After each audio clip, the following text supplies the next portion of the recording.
Even on the best ones, I will fight for you.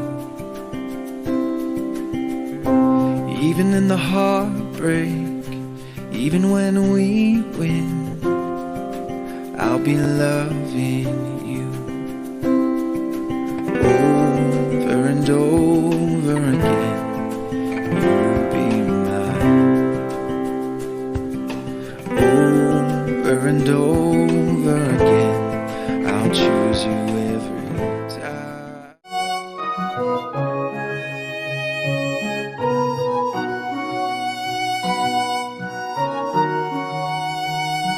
Kalvari के पास खड़ा हो, खून की धारा देखता जा, तेरे पापों का यही दाम दिया है मसीह यीशु ने। हम प्रभु परमेश्वर को धन्यवाद देते हैं आज की सुंदर सुबह के लिए। परमेश्वर ने एक बार फिर से आज की सुंदर सुबह मुझे और आपको दी है कि हम परमेश्वर के पवित्र चरणों में आकर परमेश्वर की महिमा कर सकें। प्रियो, मैं आप सभी का स्वागत और वेलकम करता हूं। Living Christian movement fellowship ministry में मैं दिल की गहराई से आप सभी को धन्यवाद देता हूं कि आप बराबर हमारे साथ जुड़कर परमेश्वर की महिमा कर रहे हैं। हर परिस्थिति में आपका दया का हाथ परमेश्वर हमारे साथ बनाए रखता है। आपका सहयोग जो प्रार्थना के द्वारा हमें मिल रहा है, उसके लिए मैं दिल की गहराई से आपको धन्यवाद देता हूं कि प्रभु आपको बहुत आशीष दे और परमेश्वर का हाथ आज पूरे दिन भर आपके साथ, आपके परिवार के साथ रहे। आपके काम पर प्रभु आशीष दे और जो जिम्मेवारी प्रभु ने आपको दी है उसको उठाने की सामर्थ्य और शक्ति परमेश्वर आपको दे। जैसा कि आपको मालूम है कि हम लोग दूसरा कुरिन्थियोस का 5 अध्याय का अध्ययन कर रहे हैं। कल हमने 11 पद को देखा था। आज मैं आपके सामने 12-13 पद को पढ़ना चाहता हूं ताकि हम परमेश्वर की महिमा करें, परमेश्वर के साथ मेल मिलाप। मेरा आपका रिश्ता परमेश्वर के साथ कैसा हो, हम इस बात पर विचार कर रहे हैं कि परमेश्वर मुझे और आपको इस बात के लिए प्रेरित करता है कि हमारा रिश्ता परमेश्वर के साथ बनता चल जाए। कष्ट व्यर्थ नहीं है, समस्याएं व्यर्थ नहीं होती है। यदि कष्ट मनुष्य के जीवन में आता है तो उसके पीछे बहुत बड़ा कारण होता है आगे उन्नति के लिए। इसलिए जिस मसीह ने, जिस लोगों ने इस बात को समझ लिया कि कष्ट जीवन में आते हैं लेकिन इनके पीछे परमेश्वर का बहुत बड़ा उद्देश्य होता है। इसलिए प्रियो, आज हम परमेश्वर के इस वचन में से देखने का प्रयास करेंगे परमेश्वर के साथ मेल मिलाप। और मेल मिलाप का एक कारण ये भी होता है कि कई बार कष्ट हमारे जीवन में आते हैं लेकिन उसके पीछे उन्नति होती है। कष्ट को हम लोग परीक्षा कहते हैं और जब आप परीक्षा में देते हैं तो परीक्षा का मतलब है कि आप सफलता की ओर आगे बढ़ते जाएंगे ताकि परमेश्वर आपके जीवन पर आशीष देता जाए और परमेश्वर की उत्तम आशीष को आप अपने जीवन में लेकर चलते जाएं। हम प्रार्थना करेंगे। धन्यवाद और स्तुति के योग्य हमारे सामर्थ्य परमेश्वर, आज की सुबह के लिए धन्यवाद। हमारे सारे भाई बहनों के लिए धन्यवाद। आपने हर एक को संभाला, हर एक पर आशीष दी, हर एक को प्रभु अपनी उपस्थिति का एहसास दिया। धन्यवाद धन्यवाद धन्यवाद देते हैं आज के दिन के लिए, जो दिन आपने एक बार फिर से दिया है कि हम आपके पवित्र सिंहासन के सम्मुख आ जाएं, आपके चरणों में आ जाएं, आपकी महिमा कान बन सके और जो आपकी योजना है प्रभु उसको अपने जीवन में हम पूरा कर सके। हे दयालु, हे सामर्थी, हे विश्वास के योग्य परमेश्वर, हम आपको धन्यवाद देते हैं, हम आपकी स्तुति करते हैं, आपकी प्रशंसा करते हैं। पिता, आप दयालु पिता हैं, आप अनुग्रहकारी परमेश्वर हैं, विलंब से कोप करने वाले परमेश्वर, हम आपकी तारीफ करते हैं। सारे भाई बहनों के लिए जो परेशानी, कठिनाई, दुख, मुसीबत में है, हर एक की सुधि ले, हर एक की मदद का, हर एक को अपने हाथों में ले, ताकि हर जन आपके नाम में चंगाई को प्राप्त करे और आपके नाम को धन्य कह सकें। हम धन्यवाद देते हैं हमारे प्रदेश राजस्थान के लिए, इस पर आपके अनुग्रह की दृष्टि चाहते हैं। यहाँ के मुख्यमंत्री पर आपके अनुग्रह की दृष्टि चाहते हैं, आप उनको अपने हाथों में ले। देश के लिए, देश के प्रधानमंत्री के लिए, राष्ट्रपति के लिए प्रार्थना करते हैं, आप उनको अच्छी बुद्धि दे, अच्छा ज्ञान दे, ताकि इस देश का संचालन आपके डर में, आपके भय में कर सकें। बड़े आदर के साथ हम सभी को प्रभु आपके हाथ में सौंपते हुए इस विनती को अपने प्रभु, अपने उद्धारकर्ता यीशु मसीह के नाम से मांगते हैं, आमीन। प्रियो, परमेश्वर का धन्यवाद करते हैं कि मेरा और आपका परमेश्वर हमें आनंद देता है। होशे नबी की किताब उसका 6 अध्याय उसके 1 पद में लिखो, चलो हम यहोवा की ओर फिरें, क्योंकि उसी ने फाड़ा और वही चंगा भी करेगा, उसी ने मारा और वही हमारे घावों पर पट्टी बांधेगा। परमेश्वर मेरे और आपके जीवन पे आशीषों को भरकर अपनी महिमा को प्रकट करता है, ताकि प्रियो वो जो देता है वो हमारे जीवन पर अपने अनुग्रह की दृष्टि को बनाए रखता है, ताकि हम उसके साथ साथ बढ़ते चले जाएं, उसकी महिमा का कारण बन सके। इसलिए प्रियो, परमेश्वर का वचन कहता है, अच्छे लोगों को बुरी चीजें क्यों मिलती है?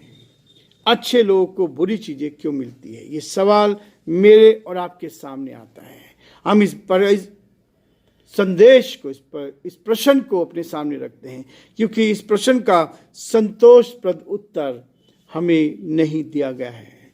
लेकिन प्रियो, परमेश्वर का वचन कहता है, अच्छे लोगों को बुरी चीजें क्यों मिलती है? और मैं बहुत परेशान था कई बार, लेकिन परमेश्वर ने यिर्मयाह उसका 12वां अध्याय को मेरे सामने रखा। जब आप परमेश्वर के वचन को लेकर चलते हैं, परमेश्वर की उपस्थिति का एहसास आप करते हैं, तो परमेश्वर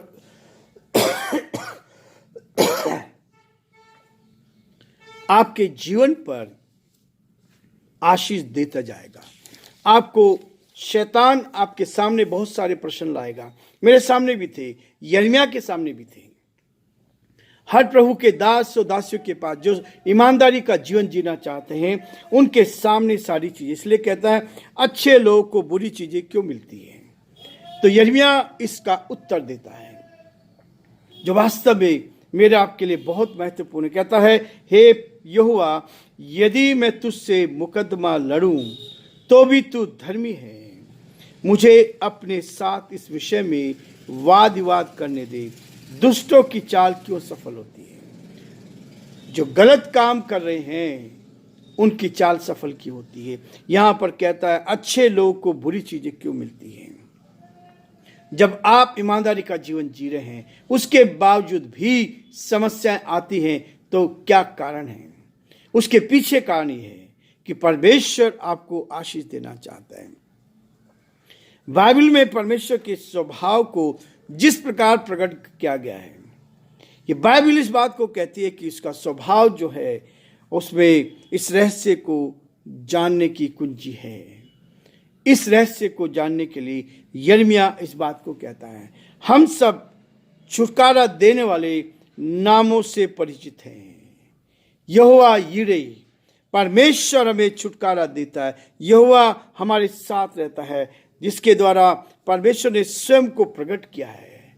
मेरे और आपके जीवन पर परमेश्वर प्रकट करता है, और वो रहस्य को जानने के लिए परमेश्वर मुझे और आपको इसमें आगे बढ़ाना चाहता है, ताकि हम परमेश्वर की महिमा करें। हमने यिर्मयाह को देखा। यिर्मयाह के मन में सवाल था कि यहोवा, यदि मैं तुझसे मुकदमा लड़ूं तो भी तू धर्मी है। मुझे अपने साथ इस विषय में वाद विवाद करने दे। कहता है, क्या कारण है कि विश्वासघाती बहुत सुख से रहते हैं? तू उनको बोता और वे जड़ भी पकड़ते हैं, वे बढ़ते और फलते भी हैं। तो उनके मुंह के निकट है, परंतु उनके मनों से दूर है। मुंह में तो प्रभु का वचन है, लेकिन मन दूर है। मन बहुत दूर रहता है। इसलिए प्रियो, परमेश्वर का वचन हमें इस बात के लिए कहता है कि हमारा ध्यान प्रभु के साथ, हमारा मन जो है परमेश्वर के साथ होना चाहिए। लेकिन वो कहता है, तू उनको बोता है और वो जड़ भी पकड़ जाते हैं, और वे बढ़ते हैं और फलते भी हैं। तो उनके मुंह के निकट है, परंतु उनके मनों से दूर है। लेकिन प्रियो, परमेश्वर का वचन कहता है, यहेजकेल में भी इस बात को कहा गया, 7 अध्याय 9 पद में कहता है, वो हम सब परमेश्वर के छुटकारा देने वाले नामों से हम क्या परिचित हैं। परमेश्वर जानता है हमें, परमेश्वर मुझे और आपको आगे बढ़ाना चाहता है ताकि हम परमेश्वर के साथ, मैं यहोवा दंड देने वाला भी हूं, दुष्टों को दंड देता है। लेकिन प्रियो, यदि हम कमी हमारे अंदर रहती है तो परमेश्वर उसमें भी हमें दंड देता है। लेकिन ये जो परीक्षाएं आती है, जब आप याकूब उसका पहला अध्याय पढ़ेंगे, वहां पर इस बात को लिखा गया है, बहुत स्पष्ट कहा गया है। वो कहता है कि जब तुम नाना प्रकार की परीक्षाओं में पढ़ो तो उसको बड़े आनंद की बात समझो। ये परीक्षा है, कष्टों पर जीत पाना, समस्याओं पर जीत पाना, उसमें आनंदित रहना, खुशहाल रहना, परमेश्वर को धन्यवाद देना, ये मेरे और आपके लिए बहुत आशीष का, आनंद का कारण बनता है और परमेश्वर आपको आशीष से भर देता है। इसलिए वो कहता है, परमेश्वर मुझे और आपको 12 पद में कह रहा है, दूसरा कुरिन्थियों उसका 5 अध्याय 12 पद में कहता है, हम भी अपनी बड़ाई तुम्हारे सामने नहीं करते, वरन हम अपने विषय में तुम्हें घमंड करने का अवसर देते हैं कि तुम उन्हें उत्तर दे सको जो मन पर नहीं वरन दिखावटी बातों पर घमंड करते हैं। हमारे पास हर सवाल का जवाब होना चाहिए। परमेश्वर मुझे और आपको इसका उत्तर देने के लिए तैयार करता है। दुष्ट की चाल क्यों सफल होती है? क्योंकि वो दो तरफा रास्ते पर चलता है। वो इधर परमेश्वर को भी खुश करने की कोशिश करता है, मुंह से तो परमेश्वर का नाम लेते हैं, लेकिन अंदर जो किसी को नहीं दिखाई देता, वहां क्या करते हैं? वहां मन में गलत बातें लेकर चलते हैं।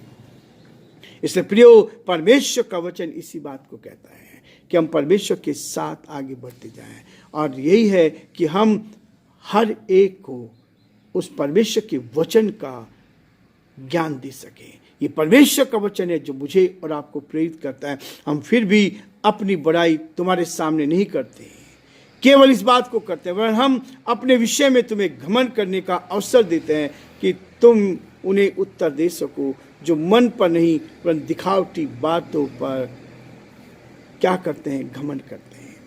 ऊपरी बातें काम की नहीं है, आत्मिक बातें मेरे और आपके जीवन के लिए बहुत महत्वपूर्ण है। जब आप इससे आगे बढ़ेंगे तो परमेश्वर आपको आशीष से भर देगा। और इसलिए वो कहता है, 13 पद में कहता है, यदि हम बेसुध हैं तो परमेश्वर के लिए हैं। लोग सोचते हैं इनको क्या हो गया, बेसुध हैं तो परमेश्वर के लिए हैं, और यदि चैतन्य है तो तुम्हारे लिए हैं। एक दूसरे के साथ हम जीते हैं। प्रभु आप सबको बहुत आशीष दे, और परमेश्वर का हाथ आप पर और आपके पूरे परिवार पर बना रहे, ताकि आप जीवन में आगे बढ़ते जाएं और परमेश्वर की महिमा